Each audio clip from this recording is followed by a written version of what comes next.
Avoid the strong eddy behind the large submerged rock on the right side of the tongue. This eddy can easily swing a boat around and send it into the rapid sideways, normally with disastrous results. Break through the standing waves and stay to the left of the currents. Submerged rocks are a hazard, especially at low water.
Below the rapid, several thermal springs pour out of the Glen Rose limestone on the Texas side. Even at water levels above 9 feet, one good spring is still accessible, making this a good place to fill your water bottles. At River Mile 716, Panther Canyon cuts through Texas, and discharges from previous floods have created Panther Rapids, class 2.5 to 3. The safest route is to the left side, next to the cliff. Although the current flows into the undercut bluff, running to the right side of the current will bring you through the rapid. If it is run too far on the right, your boat will hit or hang on the rocks below the surface. Avoid the large rock at the bend of the rapid and watch for shallows and sleepers downstream.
Panther Canyon derives its name from an incident that occurred there in the late 1800s.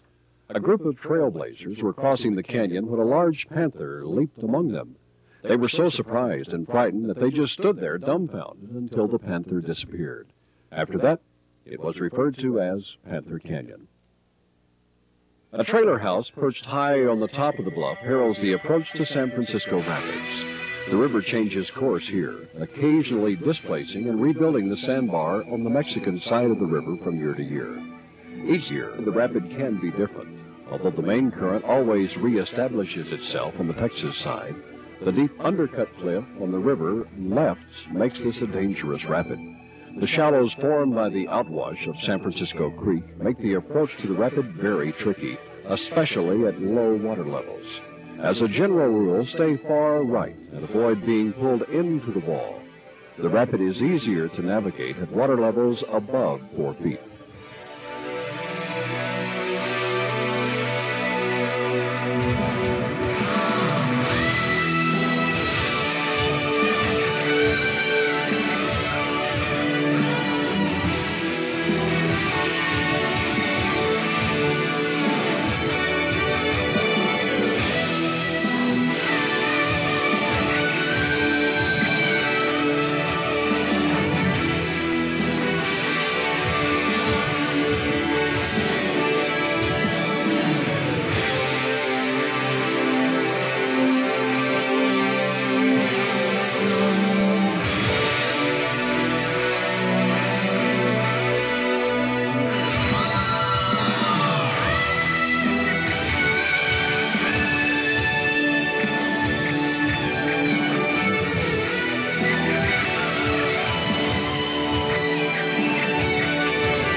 San Francisco Canyon drains a very large area, and during the rainy season, catastrophic flooding is a fairly common event.